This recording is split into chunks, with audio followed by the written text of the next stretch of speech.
განზრახ მკვლელობის ბრალდებით კახეთში ორი პირი დააკავეს. შინაგან საქმეთა სამინისტროს ცნობით 27 და 31 წლის ბრალდებულებმა ლაგოდეხის სოფელ კაბალში ბაზრის ტერიტორიაზე ცეცხლსასროლი იარაღიდან გასროლით მოკლეს 50 წლის კაცი. გამოძიების თანახმად მოკლული მაღაზიის მფლობელი იყო, ბრალდებულები კი მომხდარის შემდეგ ადგილიდან მიიმალნენ. მოკლულის მიმართ მუქარებზე ფორმულა ჯერ კიდევ 1 წლის წინ ყვებოდა. რა ახალი დეტალები გაირკვა მომხდარის შესახებ დავით ჭაბაშვილი მოგყვება. დავიწყებ იქიდან, რომ მკვლელობაში ბრალდებული ორი პირი შინაგან საქმეთა სამინისტროს წარმომადგენლებმა ჯერ კიდევ გუშინ დააკავეს სიღნაღის მუნიციპალიტეტში, რაც შეეხება შემთხვევას. შემთხვევა გუშინ მოხდა ლაგოდეხის მუნიციპალიტეტის სოფელ კაბალში, ბაზრის მიმდებარე ტერიტორიაზე, სადაც ფაზახი რამირახოს ხორცის მაღაზია ჰქონდა, მასთან ავტომობილით მაღაზიამდე მივიდნენ ამ დროისთვის ჩვენთვის უცნობი პირები და ცეცხლსასროლი იარაღიდან რამდენიმე გასროლით ის ადგილზე მოკლეს. მე მაყურებელს შევახსენებ, რომ ჯერ კიდევ 1 წლის წინ ივლისის თვეში თავად ფაზახი რამირახოვი ფორმულას ეთერში საუბრობდა იმასთან დაკავშირებით, რომ მას დაუკავშირდნენ და ასევე მის რამდენიმე თანასოფლეს ეგრეთ წოდებული ქურდული სამყაროს წარმომადგენლები და სთხოვეს 100,000 ლარის მიტანა. წინააღმდეგ შემთხვევაში მას და მის ოჯახის წევრებს შეექმნებოდათ პრობლემა, ხოლო თავად ფაზახი რამირახოვს კი დაემუქრნენ სიცოცხლის მოსპობით. ამ შემთხვევასთან დაკავშირებით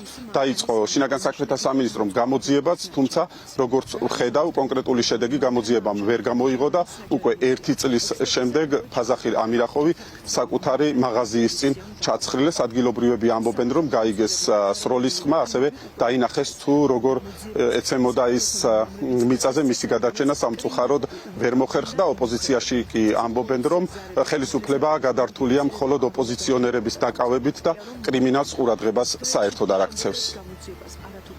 მოგერის კი ვიცი, მაგრამ ვინ მოგალი არ ვიცი.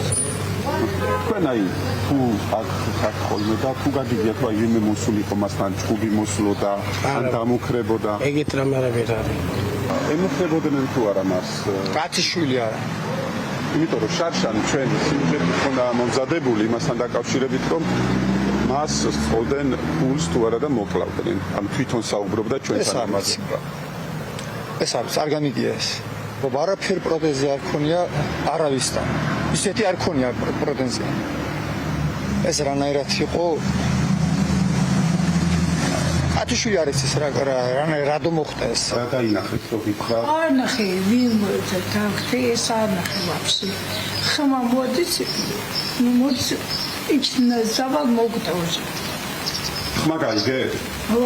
ბუკომა იმისა მუხას არა ჩატეს რა იმის. სროლის ხმა გაიგე? ო ეგრე გაიგე ხმა რომ ხო ეგრე ჩავარდა მოგდა.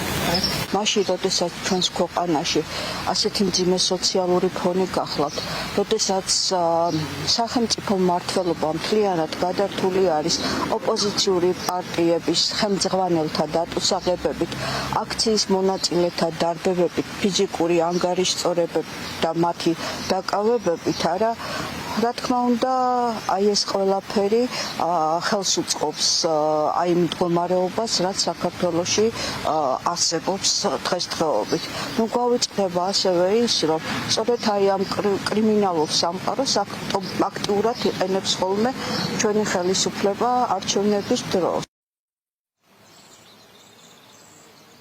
როგორც უკვე გითხარით, შინაგან საქმეთა სამინისტრომ დააკავა ორი პირი, ისინი საგარეჯოს მუნიციპალიტეტის სოფელ იორმუღანლოდან არიან და ისინი შემთხვევიდან რამდენიმე საათში სიღნაღის მუნიციპალიტეტის ტერიტორიაზე დააკავეს.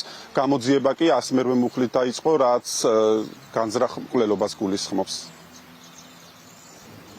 დავით ჭაბაშვილი გვერდებოდა პირდაპირ ეთერში განზრახ მკვლელობის მცდელობის